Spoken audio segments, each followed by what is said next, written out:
오래전 이혼의 아픔을 겪고 지금은 제2의 인생을 살고 있는 여자입니다. 어차피 사는 인생 해보고 싶은 거 다 해보고 즐기면서 살자고들 하시죠? 참 좋은 말이지만 어떤 면에선 그것만큼 무서운 말이 또 없다는 걸 경험으로 알게 되었는데요. 자신의 처지는 생각지도 않고 해보고 싶은 일은 뭐든 다 하고 살던 인간들을 가족이라는 테두리 안에 둔 적이 있었어요. 그땐 정말 눈앞에 펼쳐진 모든 일이 너무나도 현실 같지 않아 몇 번이고 확인하고 또 확인했던 기억이 아직도 생생하네요. 그 염치도 없고 생각도 없는 인간들 중 남편만큼은 그래도 처음부터 그런 한심한 인간이었던 건 아니었어요. 아니, 처음에는 본 모습을 꺼내 보이지 않았다는 것이 더 정확하겠네요. 남편은 형편이 넉넉하지 않은 집안의 장남이었는데 그래서 그런지 검소함이 몸에 배인 사람이었어요. 남편과는 달리 남동생과 여동생은 사치가 심한 편이었죠. 서방님은 결혼을 할 때 모은 돈이 별로 없어 그렇지 않아도 없는 시댁살림에 기둥뿐 아니라 뿌리까지 뽑아 장가를 갔고 하나 남은 시누이는 번 돈은 모조리 사치하는 데 써버려 적금이란 먼 나라 이야기였고요. 아가씨, 이 가방 진짜 비싼 가방 아니에요? 이건 또 언제 산 거예요? 이번에 미용실 그만두면서 퇴직금 조금 받았죠. 퇴직금 나오는 기간까지 버티느라 얼마나 힘들었는데요. 마지막 월급이랑 퇴직금 모자라는 건 카드 긁었어요. 진짜 예쁘죠? 정말이지 빚내서 살만하다니까. 예쁘긴 한데 아가씨한테 굳이 당장 필요한 것도 아닌데 빚까지 내서 사는 건 좀 아니지 않아요? 아가씨도 얼른 돈 모아서 시집갈 준비해야죠. 비혼주의도 아니고 시집은 가고 싶다면서요. 아니, 시집 가기 전에 미용실 열고 싶다고 했던 건요? 이렇게 써서는 절대 미용실 못 열어요, 아가씨. 언니, 또 시작이에요? 그냥 예쁘다, 부럽다 하면서 장단 좀 맞춰주면 어디가 덧나는 것도 아니고 왜 매번 그딴 말로 좋은 기분 다 망쳐놔요? 그딴 말이 아니라 다 아가씨 생각해서 하는 말이라고요. 정말 돈 필요할 때 돈 없어서 후회하지 말고 지금부터라도 사치 좀 그만하라고요. 아, 싫어요. 그리고 전 사치라고 생각하지도 않거든요.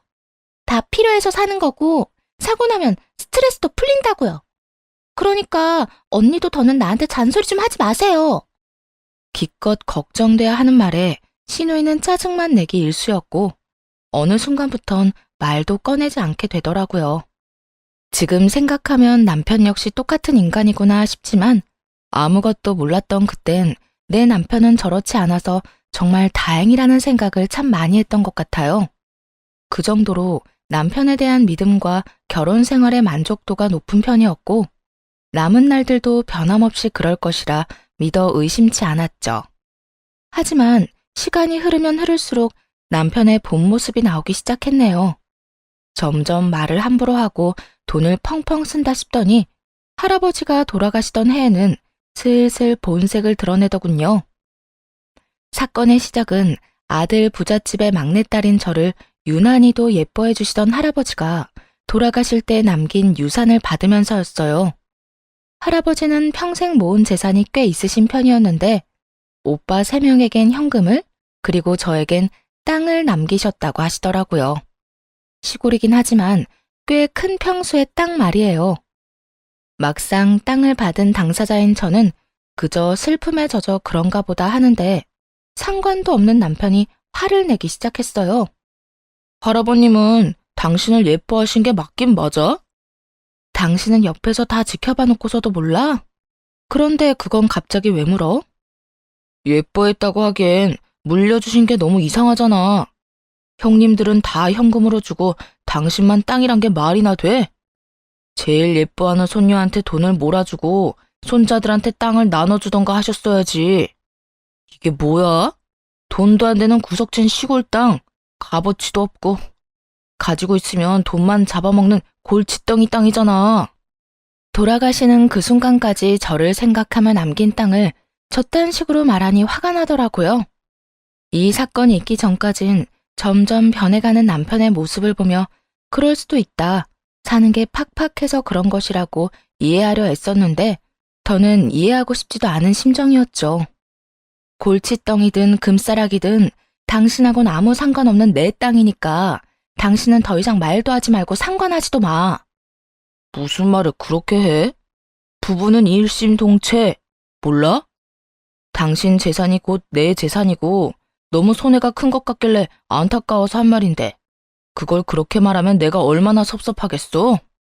부부는 일심동체라는 말은 돈에만 한정된 말인가 봐.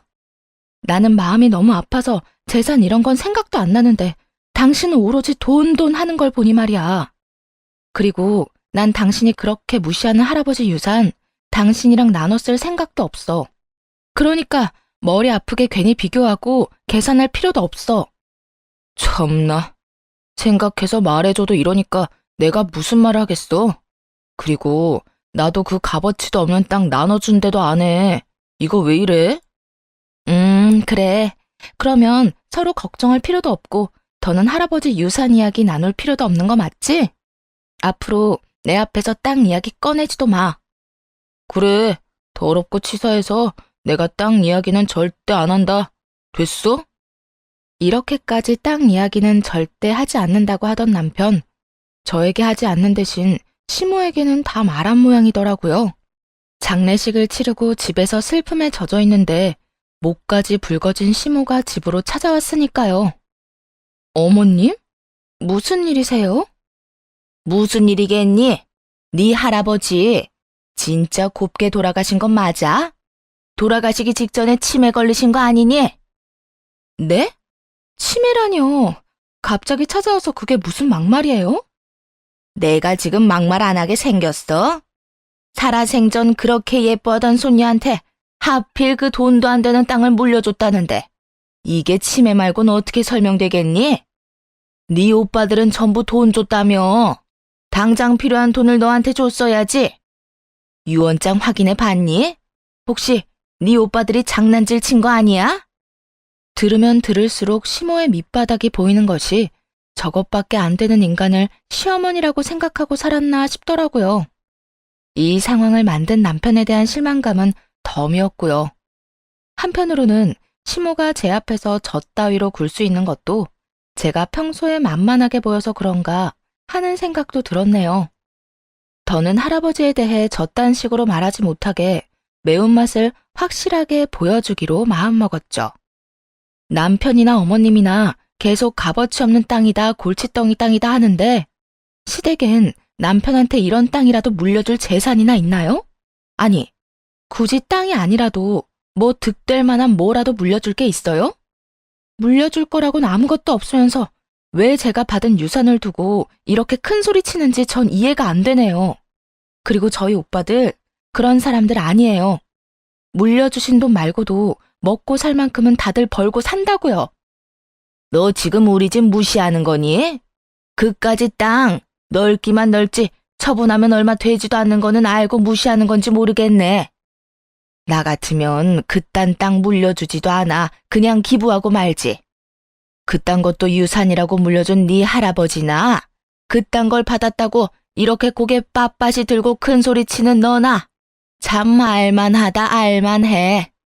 아, 그러세요? 그런데 어머님, 그런 말은 물려줄 땅이나 가진 뒤에 하세요. 그래야 어머님이 지금 한 그 말이 제 가슴에 조금이라도 와닿지 않겠어요? 갖은 수를 써도 꿈쩍도 하지 않는 저를 보며 먼저 약이 바싹 올라버린 건 시모였죠. 시모는 저의 도발에 몸까지 부들부들 떨며 화를 내기 시작하더군요. 사람을 무시해도 유분수지. 네가 뭔데 우리 집을 무시해? 그리고 네가 우리 집에 땅이 있는지 없는지 어떻게 알아? 우리 집에도 네가 모르는 재산이 있어. 이거 왜 이래? 빚도 재산으로 친다면 제가 모르는 재산이 있긴 하겠죠. 그리고 먼저 무시하고 시비 건 건 제가 아니라 어머님이라고요. 그렇지 않아도 슬픈 사람 붙잡고 재산 이야기나 하질 않나. 돌아가신 분 욕 보이질 않나. 뭐 하시는 거예요? 입장 바꿔서 어머님 같으면 가만히 있을 수 있겠어요? 저요, 어머님이 이렇게 하지 않으셔도 기운 없어요. 그러니까 용건 남았어도 오늘은 그만하고 돌아가세요. 여기서 더하면 저 진짜 선 넘을 것 같거든요? 그렇게 되면 제 입에서 영 끊차는 말밖에 나올 말이 없을 것 같은데 그런 상황은 저도 어머님도 원하지 않잖아요. 그러니까 지금 돌아가 주세요. 할 말이 많아 보이는 시모는 영 끊차는 말까진 듣고 싶진 않았는지 애꿎은 입만 잘근잘근 씹어대며 돌아가더라고요.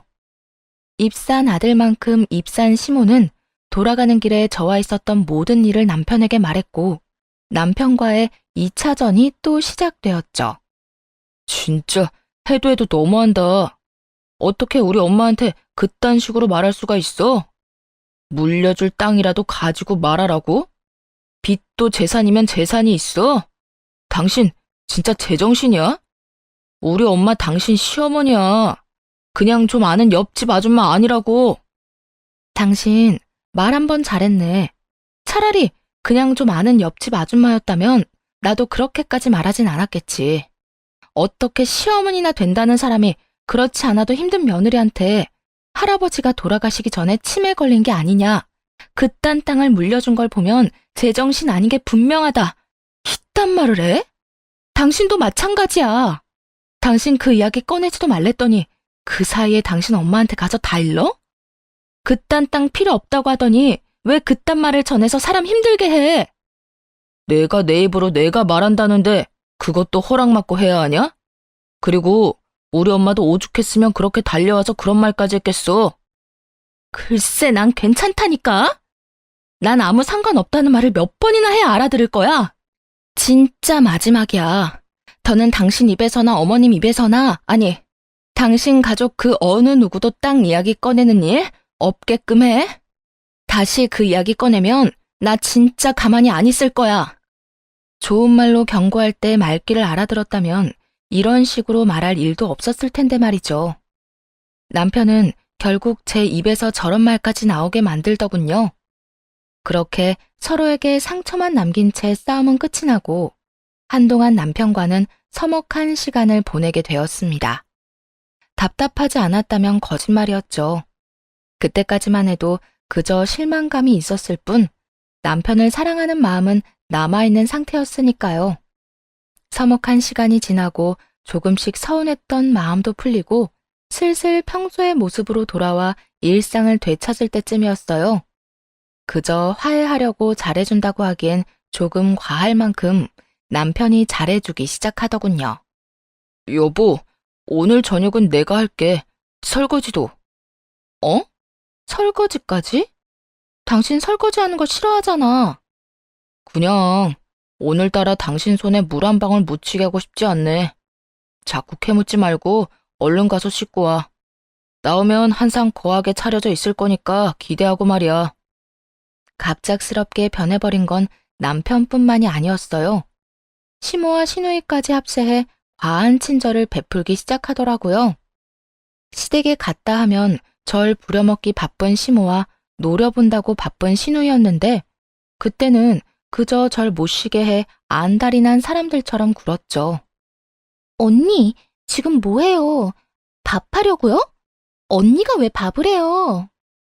그러면 제가 밥을 하지 누가 해요? 새삼스럽게 왜 이래요, 아가씨. 매번 제가 오면 제가 밥했잖아요.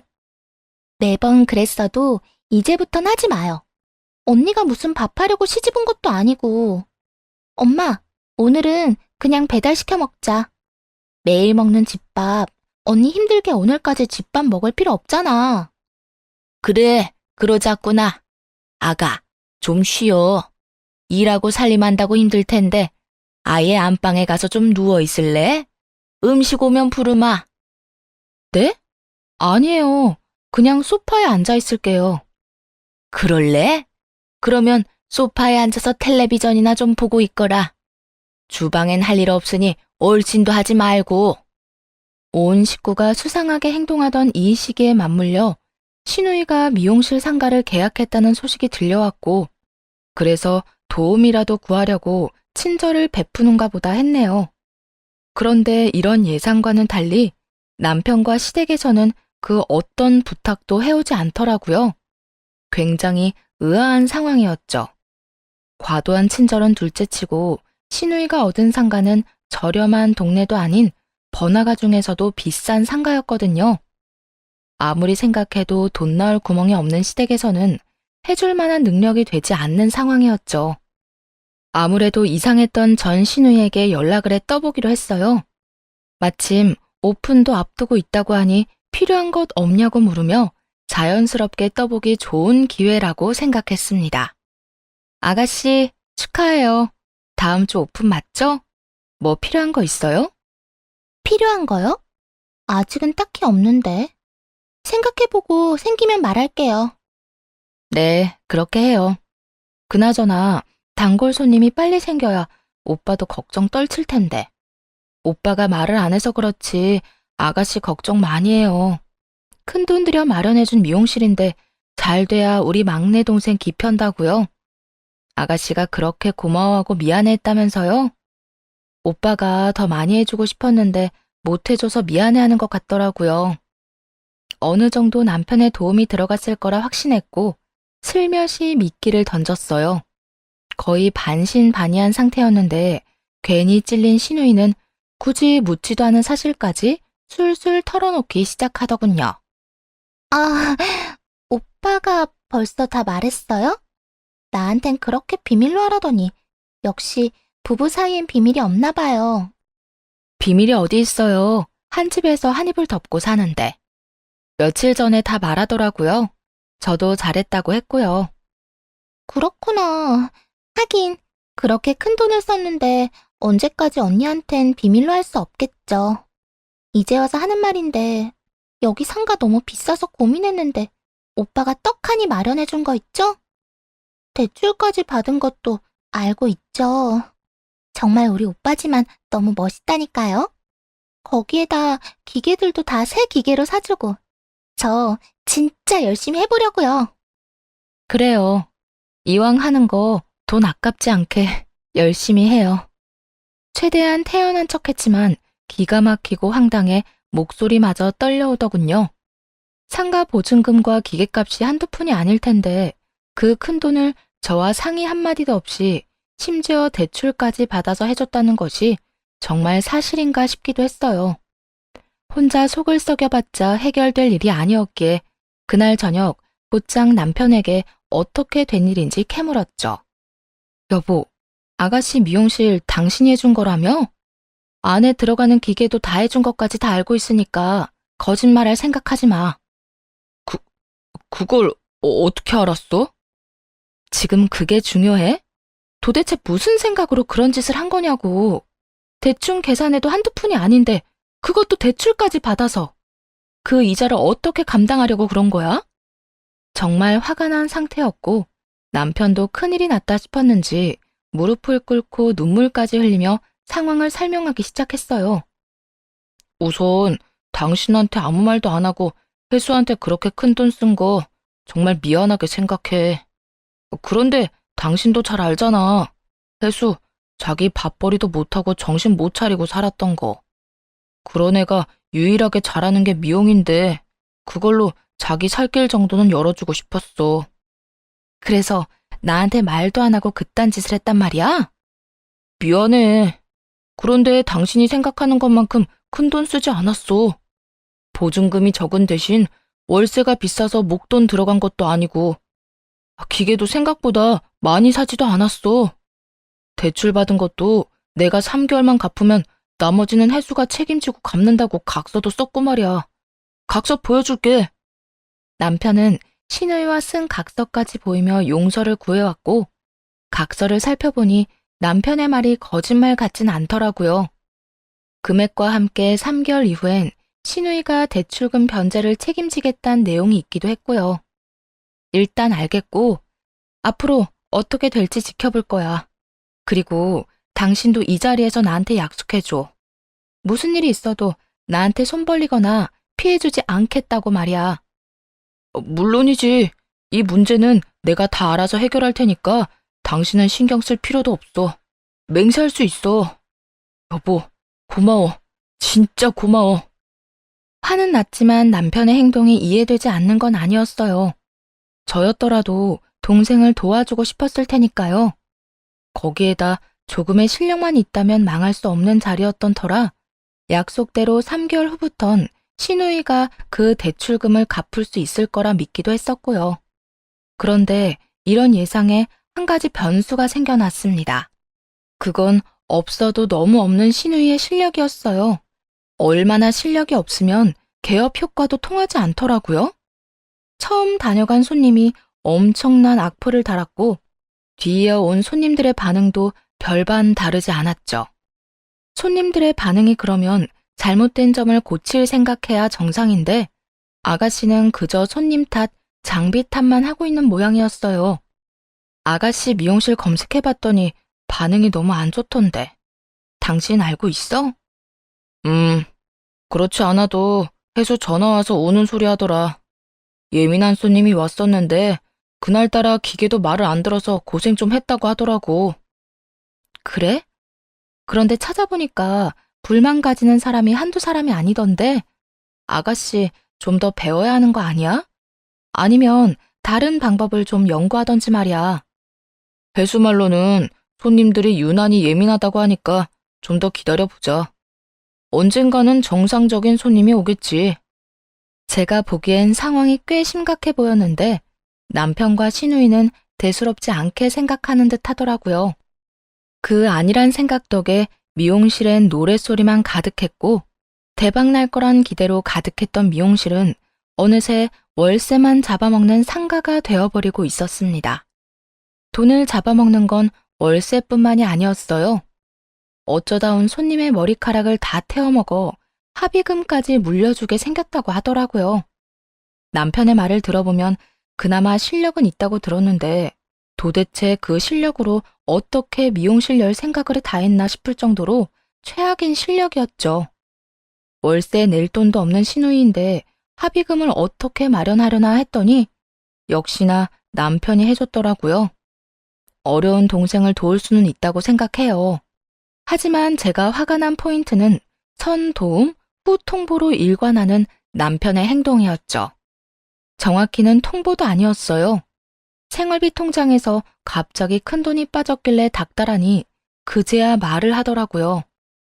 여보, 이 돈 어디에 썼어? 현금으로 빼갔는데 뭘 산 거야?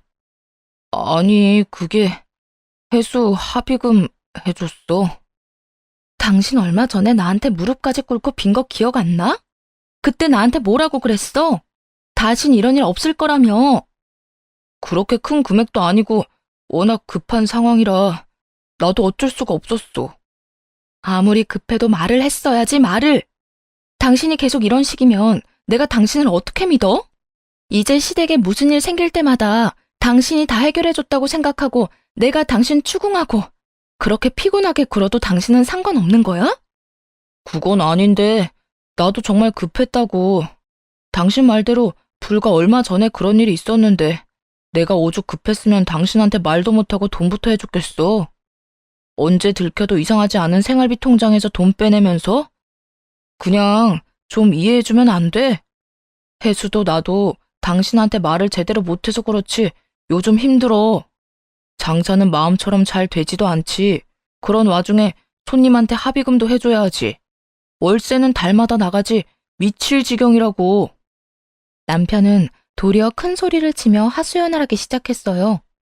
눈물까지 흘리며 용서를 구할 땐 불쌍하기라도 했지. 그땐 정말 한 대 올려붙이고 싶더라고요.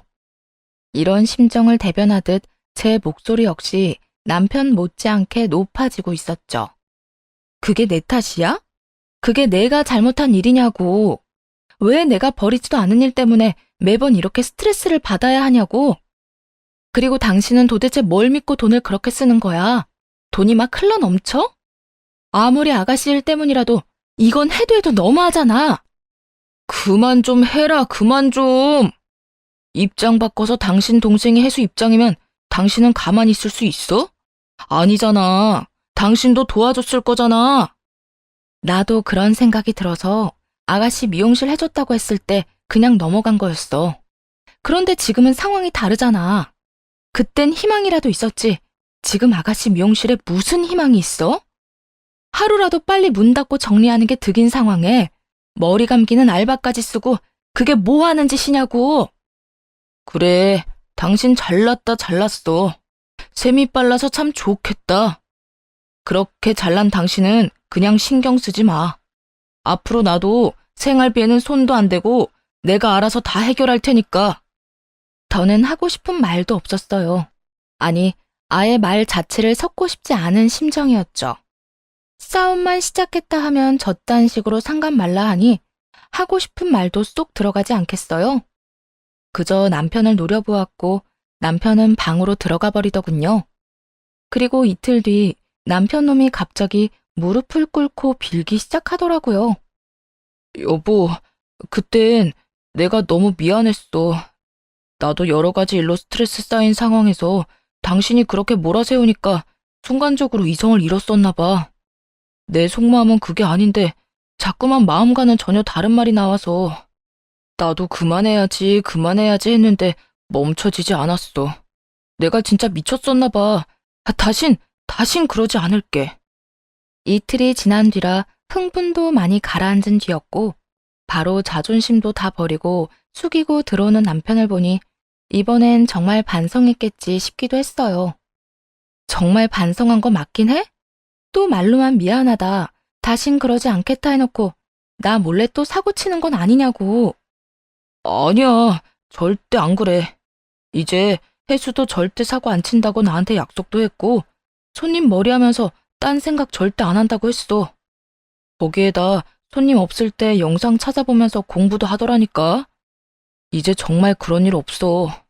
만약 그런 일 생겨도 스스로 해결하라고 딱 못 박았어. 내가 정말 미안해. 다른 건 몰라도 저지른 잘못에 대한 인정은 빠르다고 생각하며 마지막이란 마음으로 남편을 용서하고 넘어갔습니다.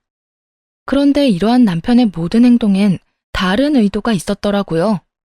추악한 진실에 한 발짝 가까이 다가가게 된 건 우연히 보게 된 남편의 카톡에서부터였어요. 잠금 화면 위로 뜬 카톡은 신우이가 보낸 것이었는데 내용이 좀 이상하더라고요. 오빠, 땅값 또 올랐던데 봤어? 시댁에 가진 땅이 없는데 땅이라고 하니 자연스럽게 할아버지가 물려주신 그 땅이 떠오르더라고요. 여러모로 이상했기에 남편이 자는 사이 남편의 휴대전화를 보았고 신우이와 나눈 카톡엔 정말 상상치도 못한 내용들이 줄지어 나오더군요. 골칫거리라고 무시했는데 거기에 골프장이 들어올 거라 누가 상상이나 했겠어? 진짜 대박이야, 대박. 그까짓 몇 푼 안 되는 현금이랑은 비교도 안 될 금액이라니까. 그러니까 언니 할아버지 진짜 대박이야. 결과적으론 금싸라기 땅을 깔고 있다가 언니한테 물려준 거 아니야. 앞으로 오빠 언니한테 잘해. 며칠 전에 싸운 건 잘 풀었지? 그럼.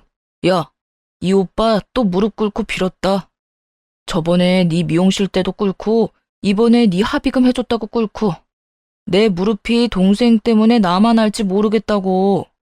그때 네가 입만 함부로 안 놀렸으면 대출한 건 끝까지 비밀로 하려고 했는데 너 때문에 사사건건 다 보고하면서 살게 생겼어. 난 오빠가 다 말했다는 듯이 떠보니까 홀라당 넘어갔지. 그래도 나 땅값 오르는 거 믿고 대출했다는 말은 안 했다. 그건 오빠가 나 칭찬해줘야 해. 그래, 잘했어.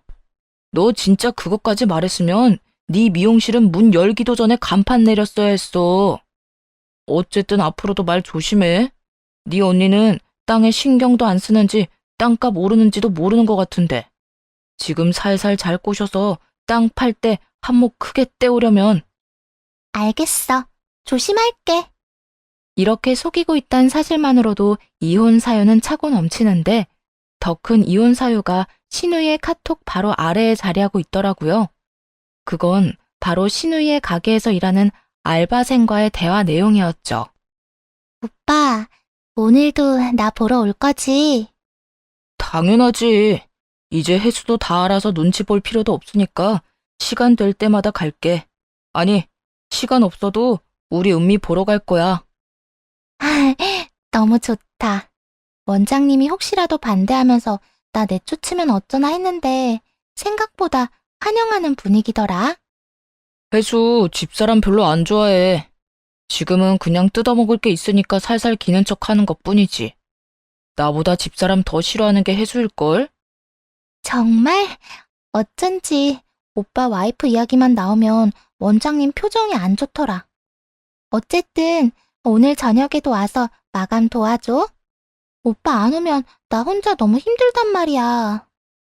당연하지. 이 오빠 가기 전까진 손가락 하나 까딱하지 말고 기다려. 알겠지? 응, 알겠어. 남편 놈은 하다하다 외도까지 저지르고 있었고, 전 빠르게 그 증거들을 제 휴대전화로 옮겼어요. 그리고 다음날 미용실이 잘 보이는 곳에 자리 잡아 잠복을 했고, 저녁이 되자 남편이 자연스럽게 미용실로 들어가 마감을 돕고 셔터맨까지 하는 꼴을 보는데 억장이 무너졌죠.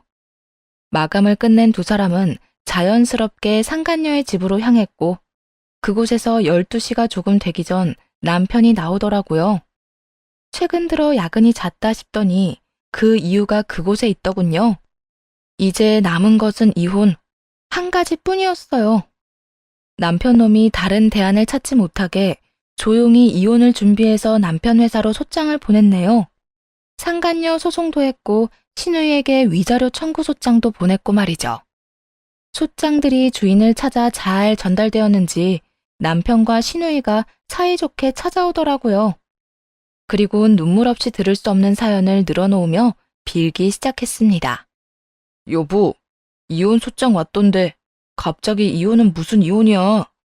갑자기 무슨 이혼은? 너 바람 피우고 있잖아. 거기에다 우리 할아버지 땅 팔아서 크게 한몫 챙길 계획도 세웠고 소장에 다 적혀 있는데 안 읽어봤어? 읽어봤어. 읽어봤는데 아무래도 당신이 너무 큰 오해를 하는 것 같아서. 우선 외도 아니야. 난 그냥 혜수가 열심히 하길래 좀 도와주려고 가게 마감 좀 도와준 것뿐이야. 그러면서 알바생이랑도 친해졌고. 그리고 땅은 가격이 올랐다길래 좀 알아본 것뿐이야. 내가 먼저 알아보고 당신한테 제대로 알려주려고 그랬던 거라고. 당신은 내가 확실한 증거도 없이 이혼하자고 생각하나 본데 나 당신이 어떤 생각으로 어떤 짓을 하고 다녔는지 증거 다 가지고 있어. 그러니까 허튼 수작 그만 부리고 이혼할 준비나 해. 증거 이야기가 나오자 남편은 무조건 잡아떼기 작전에서 무조건 빌기 작전으로 바꾸기 시작했어요. 여보, 나 한 번만 살려줘. 나 지금 당신이랑 이혼하면 정말 큰일 나. 내가 그 여자랑도 정리하고 앞으로 반성하는 의미로 당신 말 잘 들으면서 살게. 그러니까 나랑 이혼은 하지 말아줘. 지금 당신이랑 이혼하면 내 대출금이랑 카드빚은 어떻게 해? 언니, 우리 오빠랑 이혼하면 정말 큰일 나요. 그러지 말고 마음 좀 돌려주세요. 위자료 청구한 것도 없던 일로 좀 해주고요. 그렇지 않아도 오빠하고 나 대출금 갚는다고 힘든데 이 돈을 어디서 구해요? 그래 여보. 사람 하나, 아니 둘 살리는 셈 치고 마음 좀 돌리자. 응? 우리가 앞으로 진짜 잘할게. 누가 남매 아니랄까봐 똑같은 표정을 하곤 비는데 정말 꼴도 보기 싫더라고요. 일단 무릎 꿇고 빌면 다 된다고 생각하는 그 착각도 어이없었고요. 두 사람은 무릎만 꿇으면 다 해결된다고 생각하는데 어디 무릎이 다를 때까지 꿇고 빌어봐. 내가 용서해주나. 이제 우리한테 남은 건 이혼이랑 소송뿐이야. 그러니까 구질구질하게 굴지 말고 돈이나 구해서 이혼 준비해. 네 그 소중한 은미한테도 위자료 잘 준비하라고 전해주고.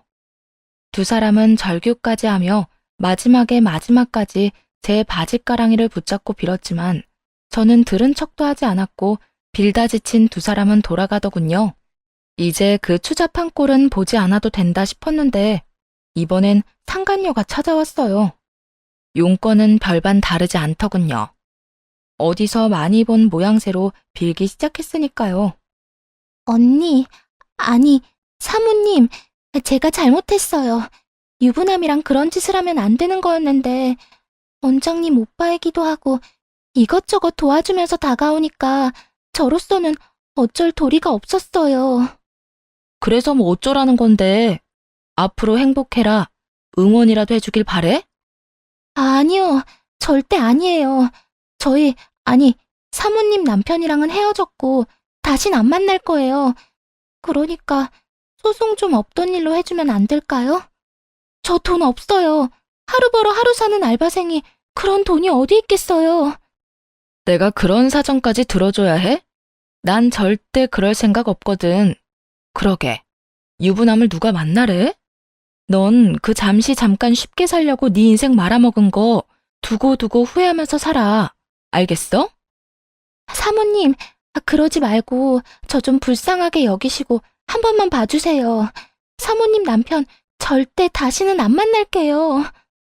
그건 너 알아서 하고 이 집에서 이제 좀 나가주라. 내가 너 따위를 상대할 시간이 없어. 이혼도 해야 하고 위자료도 받아내야 해서 여러모로 바쁘거든. 싫어요. 전 절대 이렇게 그냥 못 돌아가요. 이렇게 된 거 더 잘못될 것도 없고 죽이든 살리든 마음대로 하세요. 끼리끼리 논다고 상간녀도 남편과 다를 것 없는 인간이더라고요. 상간녀는 바닥에 누워버린 채로 떼를 쓰고 있었고 말로에선 돌아가지 않을 상황임이 분명했죠. 그래서 찬물 한 바가지를 퍼와 상간녀의 얼굴에 뿌렸네요. 이게 뭐 하는 짓이에요? 이제 정신이 좀 드니? 다음에 또 찾아오잖아. 그땐 찬물로 안 끝나. 알겠어? 상간녀를 질질 끌어다 내쫓아버렸고 본격적인 이혼을 진행했어요. 소송이 진행되는 와중에도 남편은 포기하지 않고 끈질기게 굴더라고요. 제가 말이 통하지 않는다고 생각했는지 남편은 겁도 없이 새 오빠를 차례대로 찾아가 도와달라며 빌었다고 하더군요. 소용없는 짓이었죠. 첫째 오빠를 찾아갔을 땐 아기 기저귀로 맞았고, 둘째 오빠에겐 문전박대, 셋째 오빠에겐 멱살까지 잡혀 쫓겨났다고 하더군요. 새 오빠에게 차례대로 꼴사나운 짓거리를 당한 남편은 드디어 포기했는지 다른 방법으로 저를 괴롭히기 시작했어요. 그건 바로 재산 분할이었죠. 저 여자 돈 진짜 많다고요. 아마 모르긴 몰라도 숨겨놓은 재산 장난 아닐걸요? 할아버지 땅도 그래요. 저하고 결혼 생활 중에 받은 유산인데 당연히 제 몫도 있는 거 아니에요? 그 돌아가신 할아버지가 제 이름만 언급 안 했을 뿐이지 나하고 잘 먹고 잘 살라고 물려주신 땅일 텐데 그러면 당연히 내 몫도 있는 거잖아요. 이처럼 남편은 말도 안 되는 논리를 펼치며 끈질기게 재산 분할을 요구했지만 택도 없는 일이었네요. 반성은 하지 않고 재산만 뜯어가려는 남편 놈을 괘씸하게 여겼는지 재판부는 큰 위자료를 내라고 선고했으니까요. 신우이는 남편보다 더 뻔뻔하게 짝이 없더군요. 전 진짜 아무것도 몰랐다고요. 두 사람이 눈 맞은 걸 제가 무슨 수로 알겠어요? 땅 이야기도 그래요. 제 땅도 아니고 제가 가격이 오르는지 내리는지 어떻게 알겠냐고요. 전 정말 억울하다고요. 증거가 떡하니 있는데도 불구하고 자신은 모든 것을 몰랐다고 일관하더군요. 그 바람에 더 많은 위자료를 토해내게 되었죠. 상간녀는 생각보다 순순히 잘못을 인정하고 위자료를 지급했고 그렇게 길고 길었던 소송을 끝내고 이혼을 하게 되었네요. 저와 이혼을 하고 난 후 전 남편은 혼자선 도저히 살기 싫었는지 상간녀를 붙들고 늘어졌다 하더군요.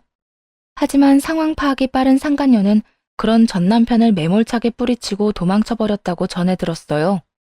어찌나 통쾌했는지 배를 잡고 한참이나 웃었어요. 통쾌한 결말은 그것이 끝이 아니었죠. 전 신우이의 가게는 전 남편의 도움이 끊겨버리자 빠르게 망했고 월세가 밀린 탓에 보증금도 제대로 돌려받지 못하고 쫓겨났다고 하더군요. 그야말로 빚 잔치의 시작과도 같았어요. 하루가 무섭게 망해가는 두 사람과는 달리 저는 두 사람 덕에 좋은 타이밍에 땅을 처분할 수 있었고요. 땅을 팔고 얼마 지나지 않아 전 남편이 찾아오더라고요.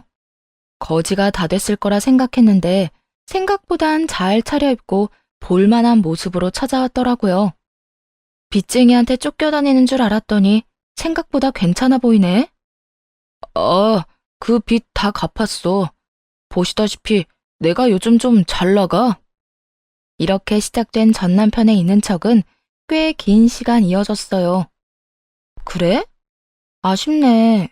그냥 쫄딱 망해서 두고두고 후회하길 바랬는데 말이야. 당신은 여전하네. 그 직설적인 말투. 내가 그런 당신을 참 많이 좋아했었지. 과거 회상이나 하자고 찾아왔어? 시간 없으니까 할 말이나 해. 소문 아직 못 들었나 본데 나 회사 그만두고 사업 시작했어. 운 좋게도 보다시피 꽤 잘 되고 있고 말이야. 돈도 생기고 마음의 여유도 생기니까 당신 생각 많이 나더라. 나랑 살면서 제대로 된 호강도 못 시켜줬단 생각에 후회도 많이 되고 말이야. 당신이랑 살 때 내가 지금처럼 여유가 있었더라면 내가 그렇게 못난 짓을 했을 리도 없었을 테고. 그랬다면 우리가 그렇게 이혼도 하지 않았겠지? 전 남편은 갑자기 어울리지도 않는 슬픈 눈을 하며 반성하는 척 말을 해왔고 그 모든 상황이 그저 짜증이 날 뿐이었어요. 당신도 여전하네. 같은 말 계속하게 만드는 거. 내가 몇 번을 말해야 대답할 건데?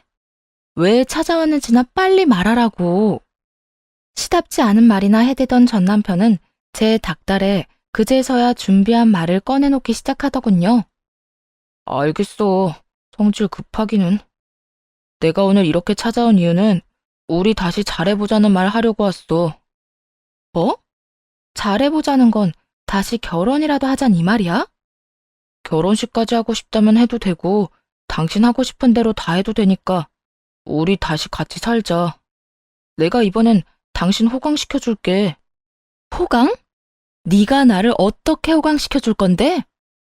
넌 여전히 내가 우습구나. 내가 모를 줄 알아? 너 사업한다고 회사 그만둔 게 아니라 빚쟁이들 때문에 회사 그만둔 거. 그리고 빚 다 갚기는 무슨? 너 빚 아직도 다 못 갚아서 빚쟁이들한테 쫓기고 있는 거 다 알고 있거든? 아니야. 나 진짜 성공했거든. 내가 한 달에 버는 돈 알면 당신 깜짝 놀랄 텐데. 한 달에 버는 돈이 있긴 해? 내가 듣기론 땡전 한 푼 못 벌고 도망만 다니고 있다던데. 그래요. 전 남편의 실상은 제대로 빚 한 푼 갚지 못하고 있는 빚쟁이 신세였어요. 그런 주제에 꼴에 머리를 써 갖은 있는 척을 하며 저를 어떻게 해서든 꼬셔보려 했던 것이었죠. 그런 얄팍한 수에 넘어갈 거라 생각한 전 남편이 참 한심하기 짝이 없더라고요. 전 남편은 모든 것을 들통났다 싶어지자 여전히 빠르게 태세를 바꿔 빌기 시작하더군요. 나 돈 좀 빌려주라. 당신 말대로 나 빚쟁이한테 쫓기느라 제대로 된 일도 못하고 그러다 보니까 빚만 늘고 이러다 진짜 죽을 것만 같아. 다 바라는 것도 아니고 진짜 급한 거 그것만 좀 해결해줘. 그것만 해결해주면 내가 무슨 수를 써서라도 갚아줄게. 당신 진짜 뻔뻔하다. 방금까진 그렇게 성공한 사업가인 척 하더니 뭐? 돈을 빌려줘? 내가 빌려줄 거라 생각해? 물론 내가 한 짓 생각하면 당신이 절대 안 빌려줄 거란 건 알고 있지만 그동안 우리가 함께했던 세월을 생각해봐. 우리 행복했잖아. 우리 마음만큼은 진심이었잖아. 그 좋았던 시간들 생각해서도 급한 불만 좀 꺼주면 안 될까? 안 돼. 싫어. 절대로 안 해줄 거야. 그러니까 이딴 말도 안 되는 짓거리까지 하면서 나 찾아오는 짓 좀 하지도 마. 얼굴 보는 것만 해도 곤욕인 사람인데 왜 찾아와서 시간 낭비까지 하게 만드는 거야? 나 당신하고 이러고 있을 시간이 너무 아까워. 그러니까 돈 좀 해주면 되잖아. 들어보니까 땅도 좋은 가격에 팔았다고 하던데. 나한테 줄 돈 정도야 당신한텐 푼돈이잖아. 째째하게 굴지 말고 좀 도와주라. 어? 째째? 난 너한테 10원짜리 동전 하나도 아까운 사람이야. 또 똑같은 말 해야 해? 나 당신한테 줄 돈 없다니까. 제발 좀 가. 전 남편을 끌어내려 했지만 꿈쩍도 하지 않더라고요. 그러자 지겹지도 않은지 또 그 가벼운 무릎을 꿇고 빌기 시작했고 똑같이 흘러가는 상황에 하품이 다 나올 지경이었죠. 뒤이어 벌어질 일이야 불보듯 뻔한 일이었고 그냥 전 남편이 가장 무서워하는 셋째 오빠를 불렀네요. 집으로 온 오빠는 바닥에 껌처럼 붙어있는 전 남편에게 득달같이 화를 내기 시작했습니다. 너 이 자식, 여기가 어디라고 찾아와서 내 동생 귀찮게 해? 내가 너 내 동생 앞에 다시는 나타나지도 말라 했지? 길거리에서 마주치더라도 피해 다니란 내 말 못 들었어? 형님, 저 그렇게 미워하지만 말고 불쌍하게 좀 봐주세요. 저 진짜 오갈 데도 없고 불쌍한 처지라고요. 뭐? 불쌍? 진짜 불쌍한 처지가 어떤 건지 한번 보여줘? 오빠는 전 남편에게 다가갔고 오빠가 가까워지자 겁이 났던 전 남편은 불이 나게 도망치더군요. 그 후론 다시 찾아오진 않았고요. 정말 마지막까지 꼴사나웠죠. 그렇게 연을 끊고 사연을 쓰는 지금까지 8년이란 세월이 흘렀네요. 하루를 사는 게 때론 1년보다 길게 느껴질 때도 있었는데 8년이란 시간은 생각보다 빨리 흐른 것만 같은 느낌이에요. 그 짧고도 긴 세월 동안 재혼도 했고요. 지금은 한 아이의 엄마가 되었네요. 저를 새로운 출발선에 서게 해준 사람은 다름 아닌 셋째 오빠의 가장 친한 친구인데요. 혼자 있던 제가 걱정이 됐는지 새언니가 저를 자주 집으로 불렀고 그곳에서 우연히 놀러온 남편을 만나게 되었습니다. 남편은 제게 첫눈에 반했다며 꽤 오랜 시간 오빠를 설득했다고 하더라고요. 결국 그렇게 오빠에게서 제 연락처를 알아내 연락했고 저흰 2년의 연애를 하고 결혼까지 하게 되었죠. 문득 돌싱녀인 저의 어떤 점이 그렇게 좋았냐고 물어본 적이 있어요. 그랬더니 대수롭지 않게 이렇게 말하더군요. 돌싱녀든 아니든 그게 무슨 상관이야. 처음 보는 순간에 다른 사람은 다 안 보이고 자기만 보이는데. 그러면 게임 끝난 거야. 그리고 돌싱녀면 어때? 이혼한 게 무슨 큰 죄도 아니고 하물며 자기가 남의 눈에 눈물 나게 하고 한 이혼도 아니었으니 나한텐 더 상관없었어. 그저 내 눈에 예쁜 자기를 누가 채가기 전에 하루라도 빨리 내 옆에 두고 싶었을 뿐이야. 그래서 하는 말인데 우리 결혼할래? 이렇게 예쁘게 말하는데 결혼은 안 할 수가 없겠더라고요. 그렇게 오빠의 가장 오래된 친구이자 그만큼 믿을 수 있는 사람과 결혼하게 되었고 친정 가족보다도 절 많이 사랑해주는 남자와 살게 되었네요. 지금은 딸에게 그 사랑을 조금 빼앗긴 것 같아 섭섭해질 때도 있지만 여전히 저를 보는 눈빛에서 느껴지는 애정에